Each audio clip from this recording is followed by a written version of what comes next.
ஜெய் ஸ்ரீராம். அனைவருக்கும் வணக்கம். இப்போ நம்ம ஐப்பசி மாதத்துக்கு உண்டான ராசி பலன், அதாவது மேஷம் முதல் மீனம் வரை உண்டான 12 ராசிகளுக்கு உண்டான பலன்களை இப்போ நம்ம பார்ப்போம்.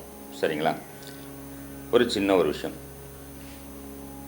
இந்த ஐப்பசி மாதத்தில் எந்தெந்த கிரகங்கள் பெயர்றாங்க, ஒரு ராசிலேருந்து இன்னொரு ராசிக்கு மாறுறாங்க அப்படிங்கும்போது, மாதத்தின் முதல்லையே பார்த்திங்கன்னா குரு பகவான் பார்த்திங்கன்னா மிதுன ராசிலேருந்து கடக ராசிக்கு அதிசார குரு பெயர்ச்சியாக ஒரு 45 நாள் வராருங்க. அடுத்து பார்க்கும்போது முக்கியமாக ராசி பலன் அப்படிங்கும்போது சூரியனின் பெயர்ச்சியை வச்சு தான் மாத பலனை சொல்லப்பட்டிருக்கு இல்லைங்களா? இப்போ சூரியன் பார்த்திங்கன்னா கன்னி ராசியில் இருக்கார்.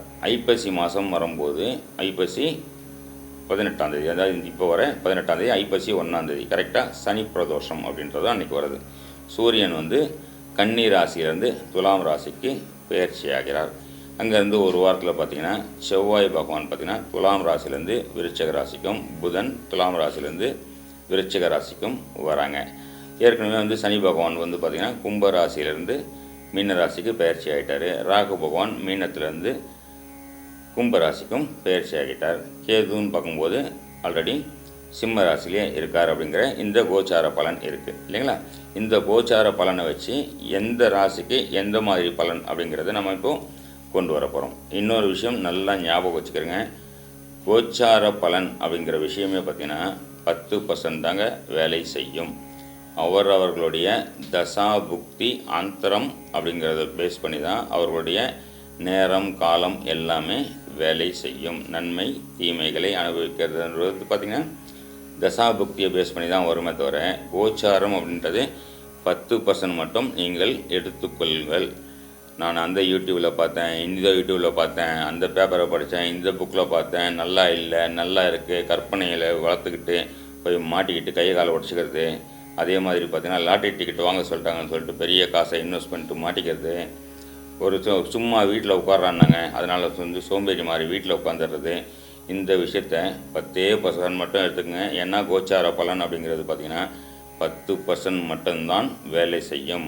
அவரவர்களின் ஜென்ம லக்னமும் அவரவர்களின் ராசியை பேஸ் பண்ணி தான், ராசி என்னும் போதும் மறுபடியும் சொல்கிறேன், ராசி என்னும் போது ஒரு 30%ம் லக்ன பலன் தான் பேலன்ஸ் இருக்க 100%ம் வேலை செய்யுது அப்படின்றதான் உண்மை.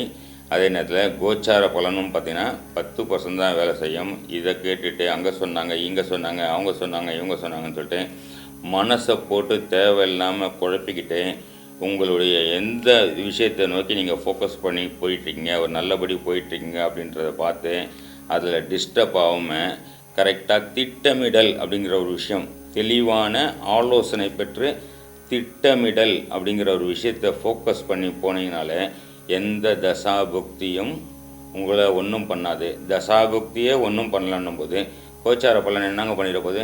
எதுவுமே பண்ணாதுங்க. அதனால் தைரியமாக வாழ்க்கையில் திட்டமிட்டு முன்னேற விஷயத்தை பாருங்கள். இந்த கோச்சார பலனை 10% மட்டும் எடுத்துங்க, ஜாஸ்தியாக நம்பாதீங்க அப்படின்றத சொல்லிவிட்டு இப்போ நம்ம ஆரம்பிப்போம். சரிங்களா? ஜெய் ஸ்ரீராம்.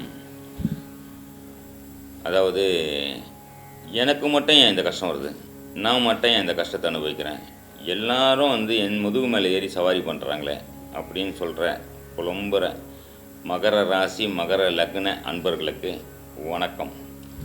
குறிப்பாக பார்த்திங்கன்னா உத்திராடம் நட்சத்திரம் அவங்க கூட ஓரளவுக்கு சமாளித்து தப்பிச்சிட்டு வெளியே வந்துடுவாங்க. திருவோணம் நட்சத்திரக்காரங்க இருக்காங்க பார்த்திங்களா, மிக மிக மிக அழுத்தத்தையும் ப்ரெஷரையும் எல்லா நேரத்துலையும் சந்திச்சுக்கிட்டே இருப்பாங்க. அதுதான் மகர ராசி திருவோண நட்சத்திரம்.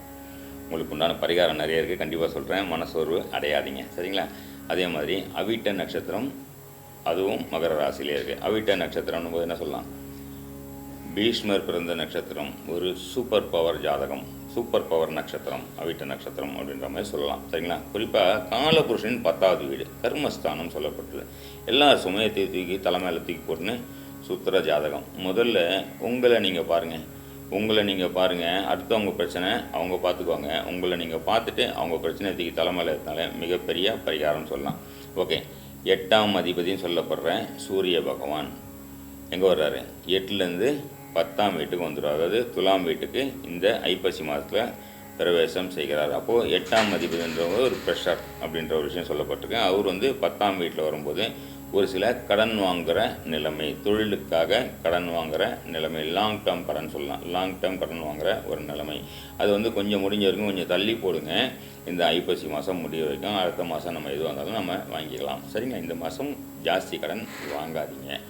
அதே நேரத்தில் பாருங்கள், கோச்சார குரு அதிசாரமாக பயிற்சி ஆகிறாரு. இது நாள் வரைக்கும் உங்களுடைய 6ஆம் வீட்டில் இருந்து, அதாவது 3ஆம் வீட்டுக்கும் 12ஆம் வீட்டுக்கும் அதிபதியான குரு பகவான் உங்கள் ராசி லக்னத்திற்கு 6ஆம் வீட்டில் இருந்த ருணரோக சத்துருன்னு சொல்லப்படுற 6ஆம் வீட்டில் இருந்த குரு பகவான் உங்கள் லக்னம் ராசிக்கு 7ஆம் வீடான கடக வீட்டில் அதிசாரமாக உச்ச குருவாக வந்து சேர்றார். அப்போது முயற்சி பலிதமாகும். ஏன்னா அங்கேருந்து 9ஆம் பார்வை உங்களுக்கு 3ஆம் பாதத்தை பார்க்கும்போது, 3ஆம் வீட்டை பார்க்கும்போது, இது நாள் வரைக்கும் முயற்சி தடைப்பட்டு இருந்த காரியங்கள் விலகும் அப்படின்ற மாதிரி கண்டிப்பாக சொல்ல முடியும். அங்கேருந்து 5ஆம் பார்வையாக உங்களுடைய 11ஆம் வீட்டை பார்த்து வருங்க. 11ஆம் வீட்டை பார்க்கறது வந்து ஆசை அபிலாஷன் சொல்லப்பட்ட விஷயம்.